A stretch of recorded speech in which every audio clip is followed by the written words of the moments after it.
करने लगे हैं। लोभवश बेटी को लोग बेच देते हैं। अगर माता पिता को पता लग जाए गर्भ में बिटिया है तो माँ बाप हॉस्पिटल में जाकर बेटी की गर्दन पर छुरी चलवा देते हैं। जिस बिटिया को नवरात्रि में देवी माना गया, जिसके चरण धोए जाते हैं, जिसको लक्ष्मी रूप माना जाता है, और आदमी कितना स्वार्थी हो गया, अगर जान ले के गर्भ में बिटिया है तो डॉक्टर से कहेगा भैया 15-20 हजार ले लो, हमें बच्चा गिरवाना है। क्यों? बोले लड़का नहीं, 2 बिटियां पहले से हैं और तीसरी फिर आ गई, महाराज लड़का हो जाता है तो क्या करें? बोले गिरवा दो महाराज, 10-20 हजार लग जाए। तो बताइए आदमी कितना नीचे प्रवृत्ति का हो गया, कितना आदमी की सोच नीचे गिर गई कि वो गर्भ में कन्या की हत्या करने से भी पीछे नहीं हटता है। जबकि शास्त्र कहते हैं यत पापम ब्रह्म हत्यायाम दुगणम गर्भपातने, जो पाप ब्रह्म हत्या का है उसका दुगना पाप लगता है जब कोई स्त्री गर्भ में बेटी की हत्या करती है। तो ब्रह्म हत्या का तो बचने का उपाय है भी, लेकिन कन्या की हत्या से बचने का फिर कोई प्रावधान नहीं है, उसे घोर नरक में जाना पड़ेगा। देखिए बिटिया की 3 अवस्था है, बिटिया के 3 घरों से संबंध है, बिटिया 3 कुलों को तारती है, बिटिया 3 परिवारों से जुड़ी है, बिटिया में 3 महाराज शब्द हैं। बेटा हो या बेटी, हम निवेदन करते हैं बकेवर क्षेत्र वालों से, 21वीं सदी है, ये बेटियों की सदी है। इसमें बेटा हो या बेटी घबराना नहीं, केवल अच्छी शिक्षा और संस्कार दे देना।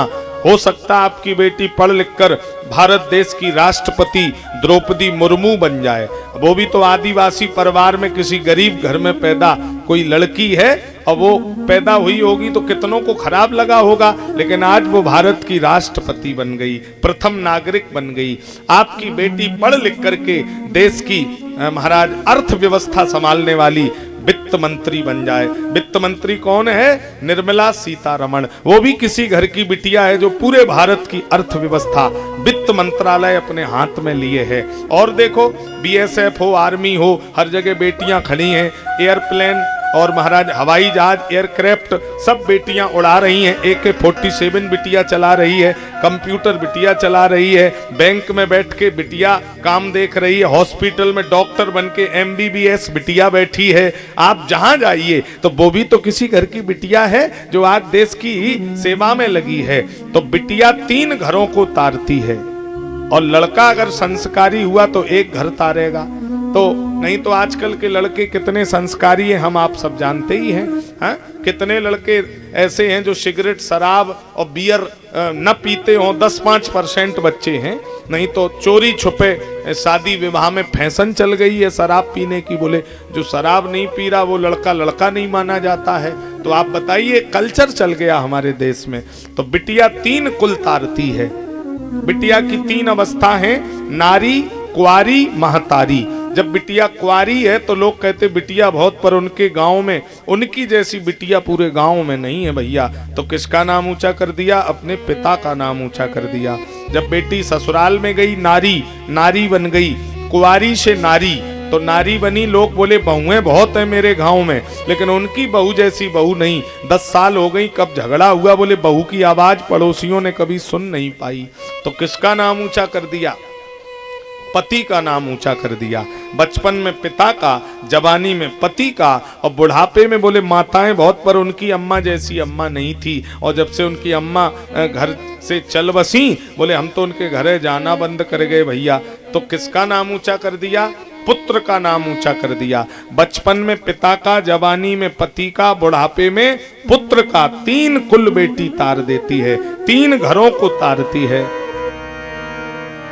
जय जय गिरिवर राज किशोरी, जय जय गिरिवर राज किशोरी,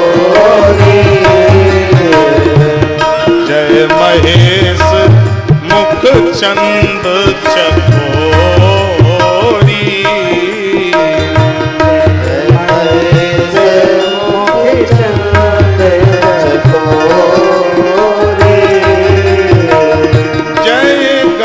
बदन खड़ानन माता, गए बदने खड़ानन माता, जगत जनिन दामिन दोती दाता, जगत जनिन दामिन दोती दाता, जगत जनिन दामिन दोती दाता,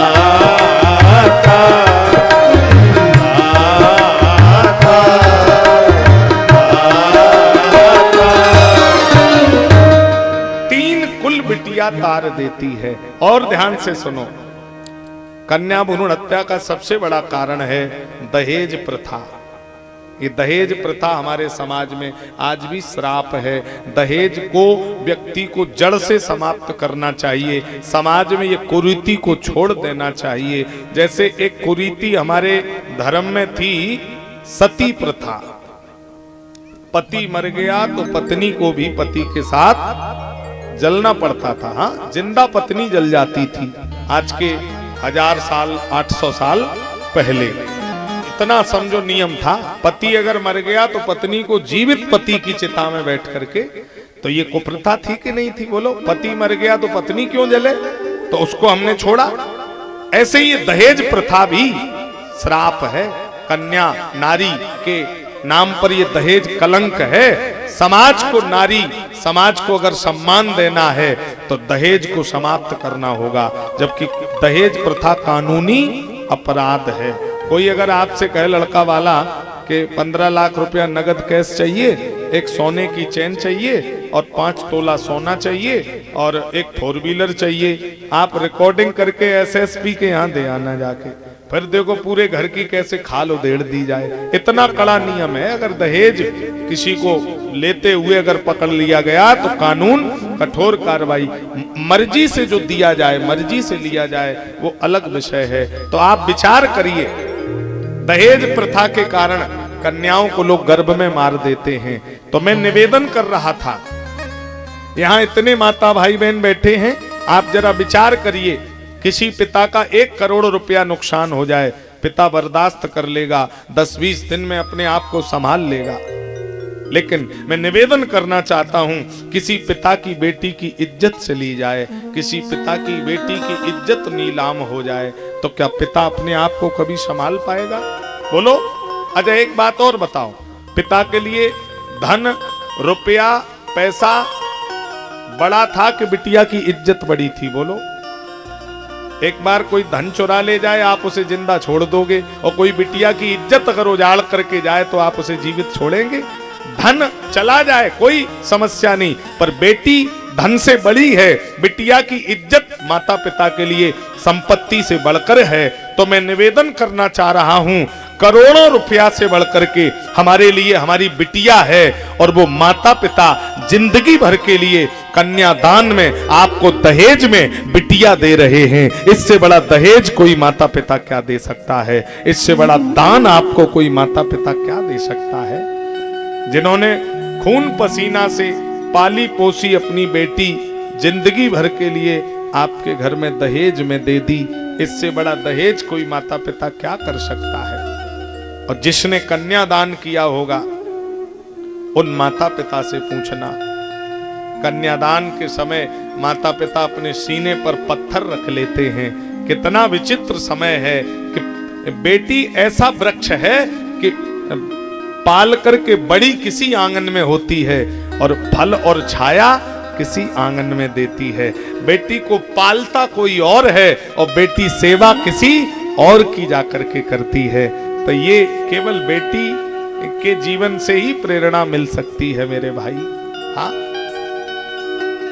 माँ बेटे को ज्यादा चाहती है और पिता पुत्री को ज्यादा चाहता है। पिता पुत्री का प्रेम सबसे अद्भुत संबंध माना गया है मेरे भाई। कभी आप देखना, जब बेटी की बारात आती है, जहां बजते हैं नक्काड़े वहीं मातम भी रहते हैं। बेटी की बारात के समय पूरा परिवार प्रसन्न होता है, और जब विदाई का समय आता है, सवेरा होता है, तो पूरा परिवार गमगीन हो जाता है। ये केवल बेटी के विवाह का दृश्य है कि शाम को खुशियां और सुबह गम, मातम बदल जाता है। और जब बेटी विदा होकर चली जाती तो ऐसा लगता है जैसे घर उजड़ गया हो, जैसे घर में डकैती पड़ गई हो। और वो डकैती तो पड़ी जाती है, जिस घर की बिटिया विदा हो गई तो वो माँ बाप तो ये सोचते कि आज हम निर्धन हो गए, आज हमारा सारा धन चला गया, हमारे घर की लक्ष्मी चली गई, हमारा घर उजड़ गया। और उस माँ बाप पर क्या बीतती है मेरे भाई। हाँ, जब कन्यादान का समय आता है तो लोग कहते चाचा तुमने कल से कुछ खाया नहीं, कुछ पानी तो पी लो, कल से कुछ नहीं खाया। तो बेटी का पिता कहता है भैया हम कुछ नहीं खाएंगे जब तक बिटिया की विदा नहीं हो जाएगी सही तरह से। हम एक एक रुपया मेहनत का कमाया, हमने अपनी बिटिया को दहेज में दे दिया, मेरी बिटिया अच्छे से विदा हो जाए। भैया हमें प्यास भी नहीं लगी है। माँ से कोई कहता माँ तुम भोजन कर लो, माँ कहती नहीं, जब तक बिटिया हमारी सही से विदा होकर नहीं चली जाएगी हम कुछ नहीं खाएंगे। और विदा के समय बेटी भाई से भी रोएगी, माँ से भी रोएगी, भाभी से भी रोएगी। लेकिन ध्यान से सुनना, बिटिया मायके में विदाई के समय अगर सबसे ज्यादा किसी से रोती है, सबसे ज्यादा किसी को देखकर रोती है, तो वो अपने बाप को देखकर रोती है। इतना माँ को देख के बेटी व्याकुल नहीं होगी। जब गाड़ी में बैठती है, घर की देहरी लांघती है और अपने बाप को देखती है तो बेटी पिता के गले से लिपट जाती है। पिता के गले से बेटी हटना नहीं चाहती है और कहती कि मैं इस घर को कैसे छोड़ करके जाऊं। भैया भाभी बहन सब रो करके विदा करेंगे, लेकिन विदाई के समय जीवन भर कठोर कहने वाला पिता सबसे कमजोर होता है। विदाई के समय भैया भी रोकर बहन छोड़ेगा, माँ भी बेटी को रोकर के छोड़ने जाएगी, लेकिन पिता उस समय एकांत में भाग जाता है। पिता बिटिया को घर से रोते हुए जाता देख नहीं पाता। और लोग कहते कि चाचा आप यहाँ हो, वहां बिटिया की विदा हो रही। तो पिता कहता भैया हम बिटिया घर से मेरी रो करके जाए हम देख नहीं पाएंगे, हमने खून पसीना से बिटिया पाली, हमसे देखा नहीं जाएगा। और वो बाप अकेले में जाके रोता है, वो अपने आंख के आंसू अपनी बेटी को नहीं दिखा पाता है। ये प्रेम केवल पिता पुत्री में हो सकता है और किसी में नहीं। और ध्यान से सुनना, मायके में मां जिंदा हो, पिता जिंदा ना हो, मायके का नाम मां से जरूर है, लेकिन मायका मां से नहीं है, मायका पिता से होता है। नाम मायका है पर संबंध पिता से है। प्रैक्टिकल करके देखना, घर में मां जिंदा हो, पिता जीवित ना हो, और बेटी गरीब घर में ब्याही हो, और बेटी मायके आए तो बिटिया को घर में कोई चीज अच्छी लगे, चम्मच अच्छी लगे कि ये चम्मच मेरे पास नहीं है, जो भैया भाभी के पास है, तो वो बिटिया मन मार लेगी, बेटी मांगेगी नहीं। क्यों नहीं मांगेगी? बेटी सोच रही है कि अगर ये चम्मच में लेकर के गई तो कहीं भैया भाभी मेरे मम्मी को तायना न मारे, कहीं मेरी मम्मी से बुरा भला न कहें, कहीं मेरी भाभी मेरी मम्मी को परेशान न करे, तो वो मन मार करके चली जाएगी। और मायके में मां जिंदा ना हो, पिता देहरी पर बैठा हो, और बेटी घर आए और बेटी को गेहूं की बोरी भी अगर रखी आंगन में अच्छी लगेगी तो बेटी किसी से पूछेगी नहीं, वो बोरी उठा करके अपने गाड़ी में डालेगी, क्योंकि वो ये कहेगी कि मैं अपने बाप के घर से ले जा रही हूं, मैं अपने बाप के घर से लेकर आ रही हूं। घर में अगर बाप जिंदा है तो बेटी हक से चीज उठा करके ले जाएगी, और घर में बाप जिंदा नहीं होगा तो बेटी उसी दिन से अधिकार खो देगी, घर से एक चम्मच भी लेकर नहीं आ पाएगी। इसलिए पिता पुत्री का संबंध सबसे अद्भुत संबंध है, सबसे श्रेष्ठ संबंध है मेरे भाई। मैं निवेदन करता हूं, बधू लरकनी पर घर आई, राखेउ नयन पलक की नाई। बहू बिटिया को आदर से